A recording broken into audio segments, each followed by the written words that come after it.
Baik pendeta, pertanyaan selanjutnya datang dari Heni Pambudi. Shalom tajam, tolong dijelaskan Matius 7 ayat yang ke-22. Mengapa orang yang mengadakan banyak mujizat mengusir setan demi nama Tuhan tidak mendapatkan keselamatan? Matius 7 ayat yang ke-22. Kita bacakan pendeta ayatnya. Pada hari kalau terakhir, boleh dibaca. Ya. Oke, silakan dibaca. Pada hari terakhir banyak orang akan berseru kepadaku, Tuhan, Tuhan, bukankah kami bernubuat demi namamu dan mengusir setan demi namamu dan mengadakan banyak mujizat demi namamu juga? Ayat 23. Pada waktu itulah aku akan berterus terang kepada mereka dan berkata, aku tidak pernah mengenal kamu. Enyahlah daripadaku kamu sekalian pembuat kejahatan. Kenapa mereka disebut sebagai pembuat kejahatan? Ayat yang ke-21. Ayat 21. Bukan setiap orang yang berseru kepadaku Tuhan, Tuhan akan masuk ke dalam kerajaan sorga, melainkan dia yang melakukan kehendak Bapakku yang di sorga. Dia yang melakukan kehendak Bapakku yang di sorga. Jadi dengan berseru Tuhan, Tuhan, seperti yang dikatakan di dalam ayat yang ke-22, melakukan mujizat demi nama Tuhan, bernubuat demi nama Tuhan, mengusir setan demi nama Tuhan, bukan jaminan. Kata Tuhan Yesus, ini Tuhan Yesus punya kata-kata, bukan jaminan kalau mereka tidak melakukan kehendak Bapa yang di sorga. Jadi mau berapa kali pun kita mengatakan di dalam nama Yesus, tapi kalau kita tidak tinggal di dalam Yesus, Yohanes 15, Yesus sendiri mengatakan, tinggallah di dalam aku, dan aku di dalam kamu. Hubungan dengan Yesus Kristus. Itu yang penting.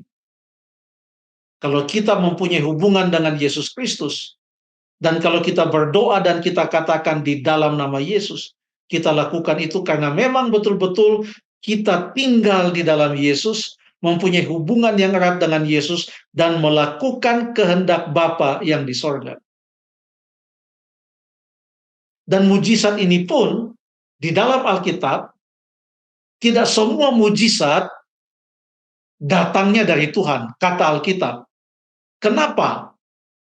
Karena kita baca satu ayat dalam Matius pasal yang ke-24 ayat 24. Matius 24 ayat 24.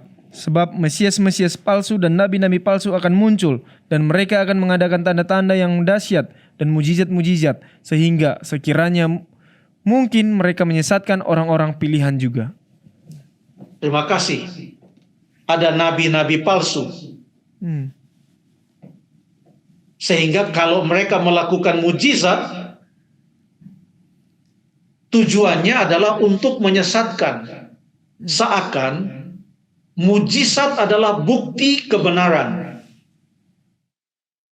Padahal bukan itu kata Alkitab. Yang mereka akan buat adalah menurut Tuhan Yesus, ini kata-kata Tuhan Yesus nih, Matius 24 ayat 24. Yang mereka akan buat adalah di akhir zaman, kata Yesus, mereka akan melakukan tanda-tanda dan mujizat-mujizat supaya orang percaya bahwa apapun yang mereka katakan itu pasti benar. Kenapa? Ada bukti saya bisa buat mujizat. Yang Yesus mau adalah ada mujizat atau tidak ada mujizat, ikutilah firman Tuhan. Karena firman Tuhan inilah yang akan membuktikan mana nabi yang benar dan mana nabi yang tidak benar. Sehingga kalau ada mujizat terjadi, firman Tuhan yang harus membuktikan. Bukan mujizat membuktikan kebenaran firman Tuhan. Tapi kebenaran firman Tuhan yang harus membuktikan apakah seseorang itu datangnya dari Tuhan sebagai nabi yang benar atau utusan Allah yang benar atau tidak. Jadi standarnya adalah Alkitab atau firman Tuhan. Melakukan kehendak Bapa yang di sorga. Bukan mujizat.